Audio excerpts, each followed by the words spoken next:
the biggest publicly traded oil companies based on their stock price or market cap.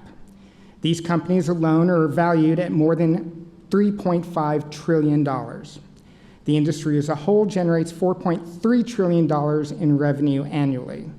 The industry distributed $213 billion in dividends and bought back $136 billion in stock in 2024.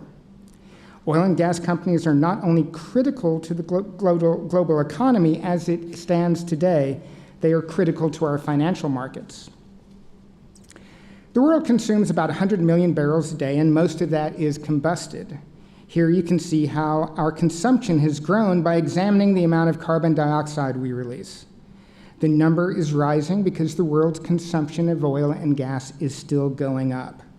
If you look closely, though, you can see that in some parts of the world, it's going down. The European Union and the United States especially, but carbon emissions in the developing world, particularly China, India, and the rest of Asia, are going up.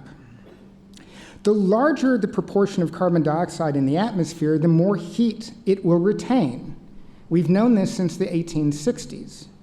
The first president to receive a briefing on the potential for hydrocarbons to change the global climate was Lyndon B. Johnson. As you can see, the rise in global temperatures almost perfectly mirrors the rise in CO2 emissions. And this is why climate change is an existential threat to oil and gas companies.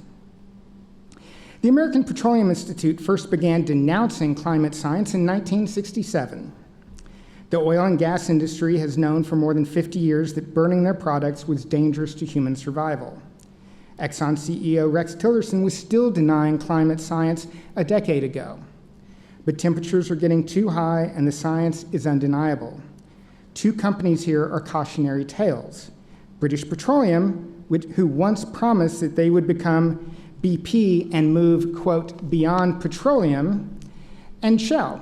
Shell CEOs promised to transition away from oil to natural gas and then to become an energy company selling electricity. This was a bit of greenwashing because they all planned to tap all of their proven reserves. However, if that happens, the climate will become too hot for human life. On the other hand, if they say out loud that they're not going to produce all of their proven reserves, their stock prices are going to plummet. Investors have punished BP and Shell when they talked about climate, and the challenge is that oil and gas companies have much higher return on investments than electric utilities. If investors want to own an electric utility, they can buy one.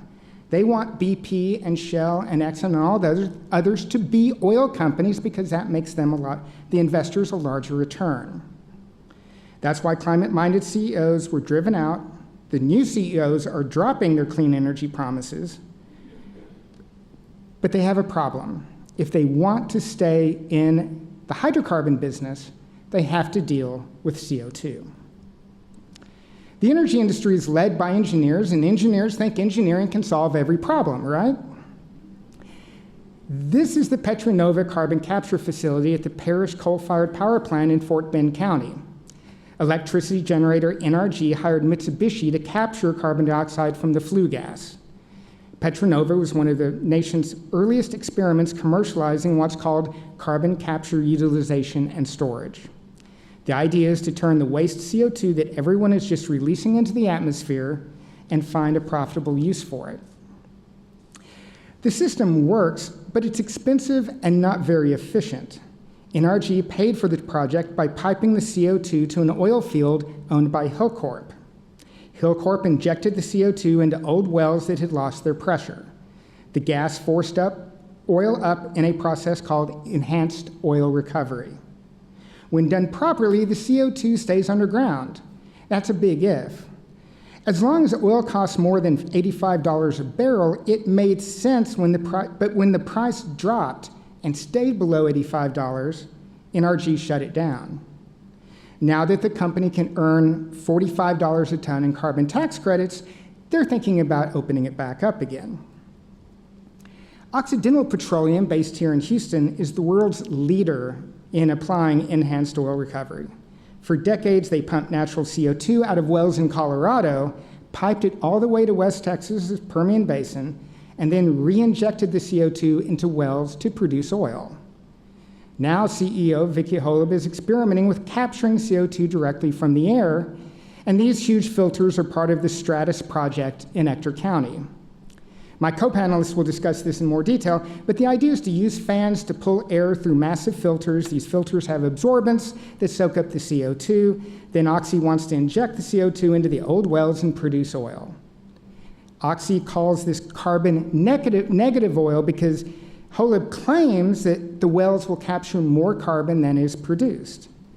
The only way this makes sense is with carbon capture tax credits, and the oil industry wants to get paid to produce oil and then pay it again to capture the CO2. They want to have us coming and going.